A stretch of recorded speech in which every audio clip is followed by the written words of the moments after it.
Écoutez, je suis ravi d'être parmi vous. Merci beaucoup de m'avoir invité. C'est toujours plus agréable de venir parler de blockchain quand on est à un all-time high. Donc, voilà, j'espère que ce que je vais vous raconter va vous plaire. Comme le disait Richard, ça fait assez longtemps que je suis dans cet écosystème. Et je vois à la fois la partie B2B et B2C, puisqu'on a un game studio, on fait des jeux vidéo, mais on vend aussi de la technologie pour mieux faire des jeux. Donc on parle aussi beaucoup à des marques ou des groupes qui veulent utiliser de la blockchain pour leurs utilisateurs finaux. Alors, quand on m'a demandé d'intervenir, moi je leur ai demandé, mais vous voulez que je parle de quoi? Ils m'ont dit, de Web3, un truc, de Web3, va parler de blockchain, quoi. Donc j'ai pris ça comme un peu une carte blanche, donc c'est un peu un pot pourri de ce que je vois se passer dans le Web3 et les sujets qui potentiellement arrivent et vous allez certainement avoir dans votre pipeline, ou pour les entreprises qui sont là, les startups qui sont là, qui sont accélérées, les sujets qui devraient plus vous attirer votre attention. Alors ça, c'est le Web3 en 2015. 2015-2016. C'est avant MetaMask, avant les wallets, avant les outils spécialisés pour onboarder et pour mettre la blockchain dans toutes les mains. On était censé installer Ethereum, donc vraiment le nœud Ethereum, le software Ethereum, se connecter au réseau, télécharger l'ensemble du réseau et ensuite manager son wallet depuis son nœud.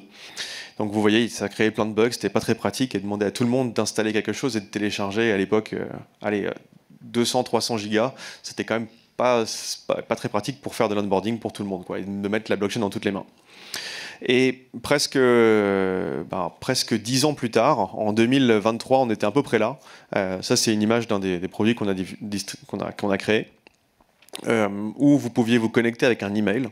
Waouh, c'est bien déjà, vous n'avez pas besoin d'installer une third-party app, vous n'êtes pas obligé d'installer quelque chose d'autre pour utiliser la blockchain, ou bien vous pouvez vous connecter avec un portefeuille si vous aviez déjà un portefeuille. Alors c'était beaucoup mieux que de ne pas avoir ça, mais c'est pas non plus super top parce que vous voyez, il y a un pop-up avec marqué Sign In, puis quand vous appuyez sur le pop-up, ça vous ouvre une autre tab, un autre page navigateur, et les gens se perdent dans les autres pages navigateurs. Enfin bref, c'est à s'arracher les cheveux. Donc le coût d'acquisition, quand on veut mettre des utilisateurs sur une application blockchain, en général, si c'est pas déjà des utilisateurs Web3, il est difficile, et si vous voulez toucher les utilisateurs Web3, c'est aussi super difficile. Donc, au fond, pourquoi le Web3 déjà? Alors, commencer, apparemment, c'est déjà super difficile de faire venir des gens sur votre application Web3. Donc, si on peut commencer par se demander, mais pourquoi est-ce qu'on met ça? Les gens à qui on parle côté business, ils nous disent, mais en fait, le Web3, c'est génial, c'est des gens qui ont énormément d'argent et qui nous connaissent peut-être pas, donc ils pourraient venir chez nous et dépenser leur argent. Alors, c'est un super driver pour beaucoup de marques de luxe d'ailleurs, de se dire, en fait, c'est une nouvelle communauté, ils sont plutôt jeunes, ils ont de l'argent, on peut leur vendre des biens, il faut qu'ils commencent à nous connaître. Et il y a une autre façon qui est plutôt la pilule rouge, qui est de dire ouais mais en fait le Web3 ça pourrait changer mes métiers, ça pourrait changer ma façon de distribuer, ça pourrait changer ma façon de construire et peut-être que je pourrais faire des produits beaucoup mieux que ce que je fais aujourd'hui ou les vendre beaucoup mieux que ce que je fais aujourd'hui, donc peut-être que ça peut me servir à vendre mieux et à faire mieux. Alors toucher les nouveaux riches de Web3 c'est très difficile, voilà. Si c'est votre plan ou votre plan de projet, c'est très difficile. Parce qu'ils sont de plein de nationalités différentes, ils sont connectés sur plein de réseaux différents qui ne sont pas les canaux habituels. Ils sont souvent en plus un peu concernés par leur vie privée, ils ne réagissent pas forcément très bien à la pub, ils ne réagissent pas forcément comme le consommateur lambda. Et en plus, comme ils sont très éclatés et très demandés, faire du ciblage précis sur ces utilisateurs, c'est carrément difficile. Et en plus, quand on est un pure player Web3, et je sais qu'il y en a quelques-uns dans l'écosystème, et peut-être même dans l'accélérateur, qui disent mais nous en fait on s'intéresse que à faire des applications de finance décentralisées qui ciblent déjà les gens qui ont déjà des crypto-monnaies. Ouais en fait moi tout ce que je veux construire c'est un maximum d'assets ou de valeur d'assets sur mon software et pouvoir dire regardez la value locked sur mon application elle est assez énorme. Ça c'est le truc que vous voulez mettre en avant pour aller voir des investisseurs ensuite. Ou bien vous voulez créer des mécanismes de reward pour dire venez jouer à mon jeu, venez essayer mon application, venez essayer tout ça, et je vais vous distribuer plein de jetons plus tard, ça aura de la valeur, venez, venez. En fait, quand on rentre dans cette logique, on est dans un environnement qui est ultra concurrentiel et avec des consommateurs qui sont, allez, on va le dire gentiment, très très peu fidèles de votre produit en plus. Donc, caveat, que les consuls prennent garde là-dessus, la niche Web3 est très très très volatile, au moins aussi volatile que les cryptos en général.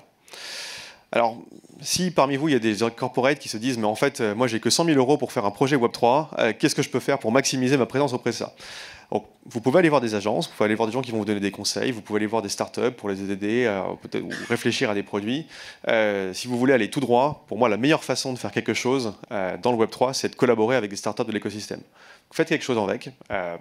Faites de la co-construction, commencez à vous familiariser avec les codes, commencez à vous familiariser aussi avec cet écosystème en général. Une collaboration, ça vous coûtera moins cher que d'essayer de filer de briques et de broc un projet, à mon avis. Mais vous pouvez aussi, si vous faites du retail, ouvrir un pop-up store devant une grosse conférence Web3, aller cibler vraiment le cœur de cette communauté qui est finalement un peu une technocratie, puisqu'on suit les gens qui font de la technique, on écoute ce que les gens qui font de la technique ont à dire sur nos réseaux et sur les groupes Telegram et les groupes sur lesquels on discute. Vous pouvez peut-être même sponsoriser un hackathon, sponsoriser quelque chose. Si vous avez 100 000 euros à donner, en fait, juste sponsoriser un hackathon et dites il y a un prix Michelin pour le meilleur projet qui utiliserait la blockchain chez Michelin. C'est une très bonne façon d'aller toucher la communauté cœur du Web3, les gens qui développent et les gens qui créent des choses autour de cet écosystème. Maintenant, vous pouvez être aussi un peu innovant dans ce que vous faites. Ça a été le cas avec Lacoste, on a collaboré avec eux il y a 2 ans, et nous on a utilisé des choses techniques vraiment à la limite de la frontière technologique de l'époque pour prouver que quand on faisait des NFT avec les NFT de Lacoste, on avait du bon randomness. C'était prouvé que le randomness qu'on utilisait, il n'avait pas été modifié, les NFT qui avaient été distribués étaient tirés au hasard comme il le fallait. Et ça, côté communauté Web3, on s'est dit, mais c'est génial, les retours, waouh, Lacoste, ils vont vraiment jusqu'au bout des trucs, quoi. Ils font pas de la blockchain juste pour faire semblant. Et puis, en fait, la vraie red pill, le vrai truc qui va vous monter dans les prochaines étapes de la transition numérique qui arrive avec la blockchain, c'est de ressortir tous les slides et toutes les présentations que vous avez eues des Big Four qui vous ont dit, mais regardez, la blockchain, ça va trop impacter votre métier là-dessus. En fait, ces use cases et ces idées de use cases, qui sont des sujets de transformation assez longs, donc là, c'est pas vraiment des budgets de 100, mais plutôt des budgets de 500, voire plusieurs millions, ils ont déjà été identifiés depuis longtemps. Il y a des groupes comme l'Ethereum Enterprise Alliance qui bossent sur ces sujets depuis longtemps, donc ces sujets, ils sont là. Et les startups que 50 Partners finance, souvent, ils ont déjà été identifiés comme c'est un super bon use case pour la Web3 de tokeniser ou de faire ça, ou d'enlever cet intermédiaire, en le remplacer par ça. Ça existe déjà, c'est là, mais le fait d'y aller, le fait de le construire, ça demande de l'audace et ça demande de l'investissement. D'autant que si vous faites une pierre deux coups, vous pouvez tuer 2 oiseaux avec la même pierre en allant justement faire des produits Web3, des produits qui utilisent le Web3 dans leur cœur. Et vous allez apprendre énormément de choses là-dessus et toucher par ricochet cette bande de geeky nouveaux riches qui a plein de crypto et qui serait très content de connaître un peu mieux ce que vous faites comme métier. Maintenant, quand on se pose la question du côté industrie, qui est-ce qui vraiment essaie d'utiliser du Web3 pour le retail? C'est-à-dire amener des solutions blockchain dans les mains de gens qui ne sont pas déjà des dégénérés du Web3 avec plein de crypto, plein de bitcoin et des wallets et compagnie. Alors, il y a d'un côté, je pense, une véritable émergence des social networks, des gens qui essaient de faire des réseaux sociaux avec de la blockchain. C'est souvent des purs players de la blockchain. Ils commencent par se dire, franchement, les réseaux sociaux qu'on utilise dans la blockchain, ils sont pas très blockchain friendly et ils nous correspondent pas pour plein de raisons. Donc, essayons de faire quelque chose de mieux que Twitter. Par exemple, Farcaster, ils essaient de faire un truc qui est un Twitter vraiment Web3. Lens Protocol aussi un peu dans le même genre. Friendster est presque plutôt au côté de chat. Mais eux, ils utilisent vraiment des choses du Web3 pour parler au Web3 et éventuellement un jour onboarder des gens du Web2. Mais c'est leur cible, ils sont partis dans cette direction-là.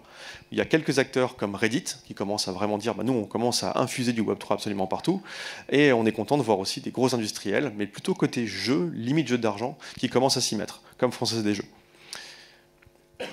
Et cette émergence d'acteurs, disons, plus traditionnels, elle est permise par des évolutions qui nous arrivent de plein pied aujourd'hui. Dans quelques semaines, il y a une évolution majeure d'Ethereum, le 13 mars, donc en fait dans quelques jours, qui s'appelle l'EIP 4844. Je ne vais pas vous détailler ce qu'elle correspond au niveau technique, mais ce que ça va permettre de faire, c'est que les transactions, leur coût va énormément baisser, encore plus qu'il a baissé ces derniers temps.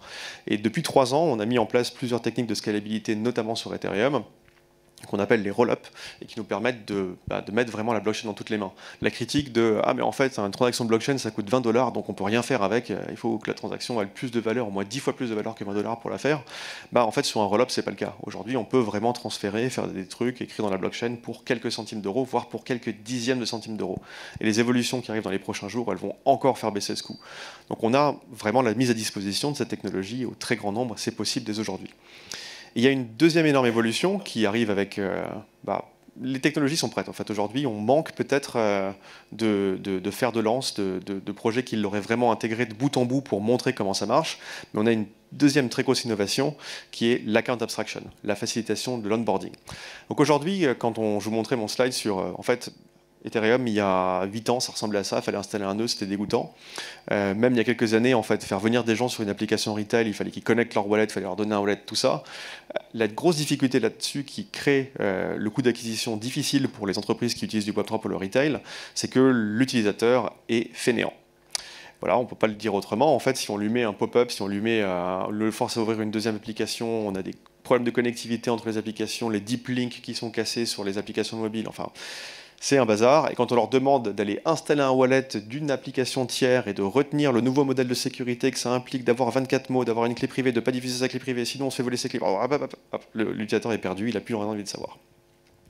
Et ça, la concurrence par rapport à des applications qui sont purement Web 2, genre j'arrive sur une application, j'aime le t-shirt, je l'ajoute à mon panier, je paye, je m'en vais. C'est très difficile d'être en compétition avec ce genre d'application sans énormément simplifier cet aspect onboarding et management du wallet. Et c'est pour ça qu'on a une énorme évolution qui est bientôt prête. Ça fait maintenant 3 ans qu'on travaille là-dessus côté standardisation chez Ethereum, le RC 4337 notamment, qui s'appelle Account Abstraction. Alors je vais essayer de démystifier un petit peu ça dans les 3 minutes qui me restent. Account Abstraction, ça veut dire que votre utilisateur n'est plus un wallet. En fait, on n'a plus besoin de mettre de la crypto sur son wallet pour l'utiliser. Et on n'a peut-être même plus besoin de lui donner un wallet. On a peut-être même la possibilité de l'onboarder avec des façons classiques du Web 2. Oui, juste crée-toi un compte et puis on gérera une clé quelque part, tu pourras en prendre la possession, ou alors peut-être que dans ton téléphone, on peut générer une clé de façon beaucoup plus légère que de faire installer un wallet. Et ça, c'est disponible aujourd'hui. Et c'est une très bonne nouvelle pour rendre la blockchain complètement dans l'ubiquité. Quand on a fait nos premiers jeux, on était des pure players Web3. On avait 10 000 joueurs sur notre premier jeu en janvier 2021. Et on s'est dit, quand même, 10 000 joueurs avec un chiffre d'affaires conséquent, on devrait onboarder des gens de l'extérieur aussi. Donc on a essayé de faire de la pub sur Facebook, sur TikTok, sur Twitter et tout ça. Et puis on les emmenait sur s'installer un wallet. Et là, le funnel s'écrasait. Éventuellement, on leur disait, mais maintenant, achète de la crypto parce qu'il faut de la crypto pour jouer à notre jeu. Et là, ils se faisaient faire un KYC où ils devaient prendre une photo d'eux avec leur passeport. Et là, c'est sûr qu'il n'y a plus personne qui voulait jouer au jeu, quoi. Donc toutes les frictions, elles ont un impact. Ces dernières années, 2023, je pense à quelques exemples de sites de social network que je citais en exemple de gens qui voulaient cibler du Web3, ils ont commencé à vraiment simplifier la façon de distribuer un wallet. Et ça a été un grand sujet d'investissement aussi pour beaucoup de partenaires d'infrastructure ici, des solutions telles que MPC ou WAAS pour Wallet as a Service. Donc vous êtes une entité qui gère des wallets et vous les distribuez avec un service. Alors il y a plein de façons technologiques de le faire, mais votre utilisateur a besoin d'un wallet, vous lui donnez un wallet. Derrière ça, il y a des réglementations qui commencent à se mettre en place et il y a des limitations autour de ça. Donc je suis aussi là pour vous donner un petit caveat pour tous ceux qui voudraient utiliser des wallets de service. Ça remplit la moitié du chemin. En fait, vous pouvez associer dans votre base de données l'utilisateur Richard, c'est 0x22. Voilà. 0x22, il est géré où? Il est géré, c'est votre wallet as a service, et puis il a une technologie qui, on l'espère, est compliante et tout. Ça remplit la moitié du chemin parce que l'onboarding process, vous l'avez donné un wallet à Richard et vous pouvez lui envoyer des choses. Donc voilà, si vous voulez lui dropper des NFT, lui donner des tokens, vous pouvez le faire. Mais il y a un moment où Richard va vouloir utiliser son wallet. Et pour utiliser un wallet, manque de bol, il faut avoir le jeton natif de la chaîne en question. Si on vous donne un wallet Ethereum et qu'on vous donne des NFT, pour utiliser le NFT, il va falloir que vous payiez une transaction en Ether. Sauf si vous avez l'account abstraction. Et ça, c'est clairement la plus grosse des innovations qu'on va avoir pour l'onboarding, En termes de maturité, on a plusieurs millions de transactions qui ont été relayées déjà via de la CAN abstraction, et les premières applications qui sont fully abstracted, elles arrivent sur le marché. On a lancé notre premier jeu en full la CAN abstraction il y a quelques semaines, et on espère lancer quelque chose d'assez gros avec la FDJ dans les prochains mois, le temps que la réglementation côté jeu objet numérique monétisable, sèche côté Conseil d'État et décret. Mais vous allez avoir les premières applications qui sont purement construites sur ces modes, qui permettent complètement d'abstracter même l'utilisation de la blockchain pour donner une véritable expérience Web 2. Donc vous avez tous les avantages que vous pouvez avoir avec l'onboarding du Web 2 et le coût d'acquisition du Web 2, mais en même temps, vous pouvez complètement activer les modes de business qui sont permis par le Web 3. Donc si on regarde un industry leader comme Sorare par exemple, vous êtes peut-être familier de ce genre de page, vous pouvez acheter des cartes à collectionner de joueurs de foot. Et ben voilà mon message pour les 9 dernières secondes de cette présentation, c'est que tous ces services qui permettent de construire ce genre de choses, ça y est, ils sont quasiment tous available as a service, excepté les PSP. Donc si vous voulez faire un PSP spécialisé pour les cryptos, c'est une très bonne idée de boîte, je trouve. Et voilà, la blockchain sera partout en 2025.